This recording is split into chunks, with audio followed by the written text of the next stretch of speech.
സംസ്ഥാനത്ത് ഇന്നും ശക്തമായ മഴയ്ക്ക് സാധ്യതയുണ്ടെന്ന് കേന്ദ്ര കാലാവസ്ഥാ വകുപ്പ് അറിയിച്ചു കഴിഞ്ഞു. ബംഗാൾ ഉൾക്കടലിലെ തീവ്ര ന്യൂനമർദ്ദം 24 മണിക്കൂറിനുള്ളിൽ റമാൽ ചുഴലിക്കാറ്റായി മാറും എന്നാണ് ഇപ്പോൾ വരുന്ന കാലാവസ്ഥാ മുന്നറിയിപ്പ്. 7 ജില്ലകളിൽ ഇന്ന് യെല്ലോ അലർട്ടും പ്രഖ്യാപിച്ചു. ഇപ്പോൾ മഴയുടെ വിശദാംശങ്ങളുമായി തിരുവനന്തപുരത്ത് നിന്ന് അലക്സ് റാം മുഹമ്മദ്, കോഴിക്കോട് നിന്ന് ദീപക് തർമ്മടം, കൊച്ചിയിൽ നിന്ന് ശ്രീകാന്ത് എന്നിവർ ചേരുകയാണ്. ആദ്യം അലക്സ് റാം മുഹമ്മദിലേക്ക്. Alex Ram Muhammad, good morning. തലസ്ഥാന നഗരിയിൽ എന്താണ് മഴയുടെ അവസ്ഥ? തിരുവനന്തപുരം ജില്ലയിൽ പ്രശാന്തമായ രീതിയിൽ മഴ പോകുന്നുണ്ട്. പൊതുവെ കേരളത്തിലെ കാലാവസ്ഥയെക്കുറിച്ച് കാലാവസ്ഥാ കേന്ദ്രം നൽകുന്ന മുന്നറിയിപ്പുകൾ എന്തൊക്കെയാണ്?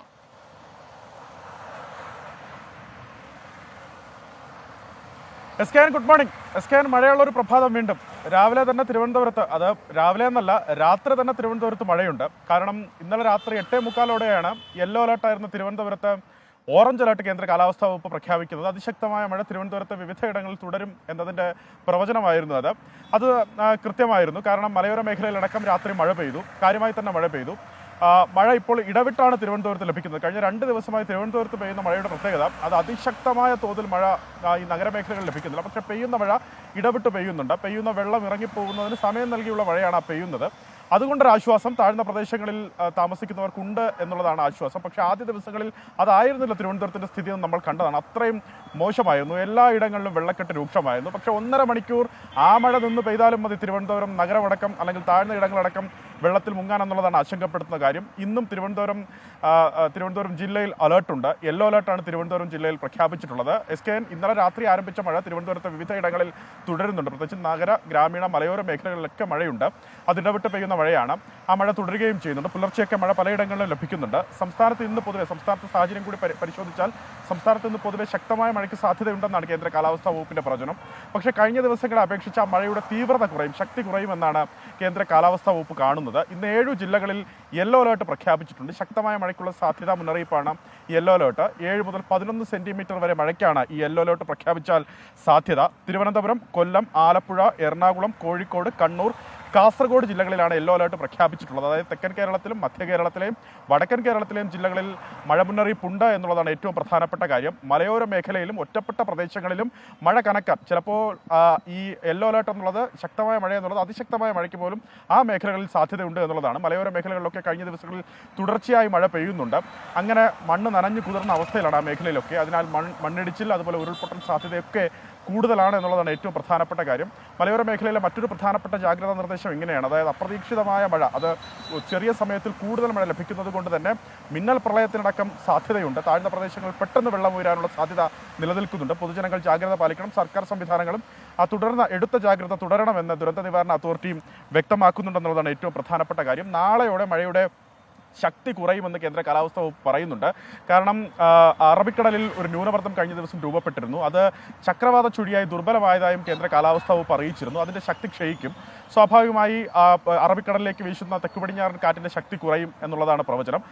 നാളത്തേക്ക് ശേഷം 2 ദിവസത്തേക്ക് സംസ്ഥാനത്ത് മഴയുടെ തീവ്രത കുറയും എന്നാണ് കേന്ദ്ര കാലാവസ്ഥാ വകുപ്പ് അറിയിക്കുന്നത്. പക്ഷേ പലയിടങ്ങളിലും ഇടത്തരം മഴ ലഭിക്കാനുള്ള സാധ്യതയും പ്രവചിക്കുന്നുണ്ട്. കാരണം കാലവർഷത്തിലേക്കുള്ള ട്രാൻസിഷനായി മൺസൂൺ വരികയാണ്. 31-ന് കേരളത്തിലേക്ക് മൺസൂൺ എത്തുമെന്നാണ് കേന്ദ്ര കാലാവസ്ഥാ വകുപ്പിന്റെ പ്രവചനം. അത് 4 ദിവസം മുമ്പോട്ടോ പിമ്പോട്ടോ പോകാമെന്നുള്ളതാണ് ആ പ്രവചനത്തിന്റെ സ്വഭാവം. എന്താണെങ്കിലും മെയ് 31 ആ പ്രഖ്യാപനം ഉള്ളത്.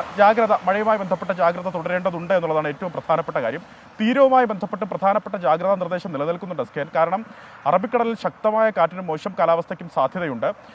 കടൽ പ്രക്ഷുബ്ധമാകാൻ സാധ്യതയുണ്ട്. കടലേറ്റത്തിന് സാധ്യതയുണ്ട്. മത്സ്യത്തൊഴിലാളികൾ ജാഗ്രത പാലിക്കണം. അതുമാത്രമല്ല, കേരള തീരത്ത് നിന്ന് മത്സ്യബന്ധനത്തിന് ഏർപ്പെടുത്തിയ വിലക്ക് തുടരുകയും ചെയ്യുന്നുണ്ടെന്നുള്ളതാണ് ഏറ്റവും പ്രധാനപ്പെട്ട കാര്യം. ആ വിലക്ക് ലംഘിച്ച് ദയവ് ചെയ്ത് മത്സ്യത്തൊഴിലാളികൾ കടലിലേക്ക് പോകരുത്. കാരണം പലയിടങ്ങളിലും കടൽക്ഷോഭമുണ്ട്. കാരണം ഈ പൊഴിയൂരടക്കമുള്ള മേഖലകൾ കഴിഞ്ഞ ദിവസങ്ങളിലൊക്കെ കടലേറ്റം റിപ്പോർട്ട് ചെയ്യുന്നുണ്ട്. തിരുവനന്തപുരത്തെ ഈ മേഖലകൾ, തെക്കൻ മേഖലകളിലൊക്കെ കടലേറ്റം റിപ്പോർട്ട് ചെയ്യുന്നുണ്ട്. ശക്തമായ രീതിയിൽ തന്നെ ഈ കടലാക്രമണം ആ മേഖലകളിലുണ്ട്. വലിയ തോതിൽ ആ മേഖലകളിലെ ആളുകൾക്ക് പ്രതിഷേധവും ഉണ്ട്. ഉയർന്ന തിരമാലയ്ക്ക് സാധ്യതയുണ്ട്. കടലേറ്റത്തിന് സാധ്യതയുള്ളതിനാൽ തീരദേശവാസികളും മത്സ്യത്തൊഴിലാളികളും ജാഗ്രത പാലിക്കണമെന്ന് തീരവുമായി ബന്ധപ്പെട്ട പ്രധാനപ്പെട്ട ജാഗ്രതാ നിർദ്ദേശം നിലനിൽക്കുന്നു. മറ്റൊരു പ്രധാനപ്പെട്ട കാര്യം ഈ ബംഗാൾ ഉൾക്കടലിലെ ന്യൂനമർദ്ദവുമായി ബന്ധപ്പെട്ടാണ്. ആ ന്യൂനമർദ്ദം അതിന്ന് ശക്തി പ്രാപിച്ച് ചുഴലിക്കാറ്റായി മാറാൻ സാധ്യതയുണ്ടെന്നാണ് കേന്ദ്ര കാലാവസ്ഥാ വകുപ്പ് അറിയിക്കുന്നത്. റമാൽ എന്ന പേരിലായിരിക്കും ചുഴലിക്കാറ്റ് അറിയപ്പെടുക. ഒമാൻ നിർദ്ദേശിച്ച പേരാണ് റമാൽ. അത് ഞായറാഴ്ച അർദ്ധരാത്രിയോടെ, അതായത് നാളെ അർദ്ധരാത്രിയോടെ ബംഗ്ലാദേശ് പശ്ചിമബംഗാൾ തീരത്തെ കരയിൽ പ്രവേശിക്കാൻ സാധ്യതയുണ്ടെന്നാണ് പ്രവചനം. സാഗർ ദ്വീപിന് സമീപം കര തൊടും ഈ ചുഴലിക്കാറ്റ്, റമാൽ ചുഴലിക്കാറ്റ് എന്നാണ് കേന്ദ്ര കാലാവസ്ഥ വകുപ്പ് അറിയിക്കുന്നത്. എന്താണെങ്കിലും സംസ്ഥാനത്ത് ഇന്നുകൂടി ശക്തമായ മഴ തുടരും. നാളത്തേക്ക് ശേഷം മഴയുടെ തീവ്രത ശക്തി കുറയും എന്നാണ് കേന്ദ്ര കാലാവസ്ഥ വകുപ്പ് അറിയിക്കുന്നത്. ജാഗ്രത തുടരേണ്ടതുണ്ട്. Okay, thank you Alex Ram Muhammad. ഇനി കോഴിക്കോട്ടേക്ക് ദീപക് തർമ്മടം ചേരുകയാണ്. Deepak, good morning. കോഴിക്കോട്ടൊക്കെ മഴ എങ്ങനെയാണ്? Very good morning S K N. കനത്ത മഴയായിരുന്നു ഇന്നലെ. എന്നാൽ ഇപ്പോൾ ഒരു ചെറിയ ശമനമുണ്ട്. പക്ഷേ അല്പസമയത്തിനകം തന്നെ മഴ പെയ്യുമെന്നാണ് നമ്മൾ മാനം നോക്കുമ്പോൾ മനസ്സിലാവുന്നത്. കോഴിക്കോട്, അതുപോലെ തന്നെ കണ്ണൂർ, കാസർഗോഡ് ഈ 3 ജില്ലകളിൽ യെല്ലോ അലേർട്ട് ഉണ്ട്. മാത്രമല്ല കനത്ത ജാഗ്രതാ നിർദ്ദേശം മത്സ്യത്തൊഴിലാളികൾ കടലിൽ പോകുന്നതിന്, അതുപോലെ തന്നെ ടൂറിസം കേന്ദ്രങ്ങളിൽ കടലിലേക്ക് ഇറങ്ങൽ, ബീച്ചിൽ എല്ലാം തന്നെ ജാഗ്രതാ നിർദ്ദേശമാണ് ഉള്ളത്.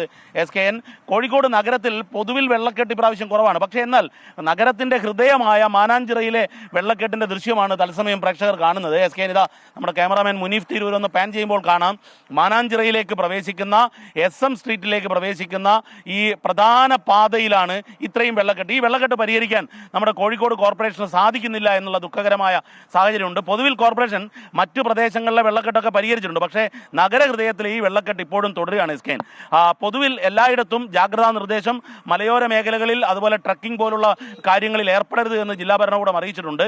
ഈ കാസർഗോഡ്, കണ്ണൂർ, കോഴിക്കോട് ഈ 3 ജില്ലകളിലും ശക്തമായ മഴയും അതുപോലെ തന്നെ കടൽ പ്രക്ഷുബ്ധമാവാൻ സാധ്യതയുള്ളതുകൊണ്ട് മത്സ്യത്തൊഴിലാളികൾ ജാഗ്രത പാലിക്കാനുമുള്ള നിർദ്ദേശമുണ്ട്. S K N.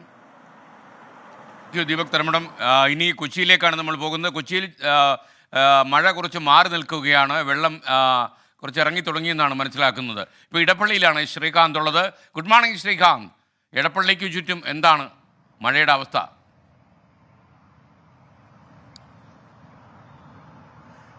Very good morning S K N. ഞാനിപ്പോൾ നിൽക്കുന്നത് എടപ്പള്ളിയിലാണ്. ഇന്നലെ രാത്രിയിലെ അവസ്ഥ ഒട്ടുമിക്ക കൊച്ചിക്കാർക്കും അറിയാം. കാരണം പെരുമഴയായിരുന്നു. അത് വലിയ അതിശക്തമായ മഴ, 2-3 ദിവസത്തിനിടയിൽ ഏറ്റവും ശക്തമായ മഴ ഇന്നലെ രാത്രിയാണ് പെയ്തത്. ഇന്നലെ എടപ്പള്ളി ഈ സിഗ്നൽ ചുറ്റുവട്ടമുള്ള പ്രദേശമൊക്കെ തന്നെ മുങ്ങി. കളമശ്ശേരിയിൽ വെള്ളം കയറി, പുളിഞ്ചോട്ടിൽ വെള്ളം കയറി, കലൂരിൽ വെള്ളക്കയറ്റമുണ്ടായി, KSRTC ബസ് സ്റ്റാൻഡിൽ വെള്ളം കയറി. അതോടൊപ്പം തന്നെ നോർത്ത് ഭാഗങ്ങളിലൊക്കെ തന്നെ വെള്ളം കയറുന്ന സാഹചര്യം ഇന്നലെ ഉണ്ടായിരുന്നു, ഇന്നലെ രാത്രി ഉണ്ടായിരുന്നു. പക്ഷേ ഇന്ന് രാവിലെ മഴ പൂർണ്ണമായും മാറി നിൽക്കുകയാണ്. ഒട്ടുമിക്ക സ്ഥലങ്ങളിലും വെള്ളം ഇറങ്ങിയിട്ടുണ്ട്. ഇന്നലെയൊക്കെ തന്നെ വെള്ളം കയറിയ ഒരു സ്ഥലങ്ങളിലും ഇന്ന് രാവിലെയാകുമ്പോൾ വെള്ളമില്ല, ഇറങ്ങിക്കഴിഞ്ഞു.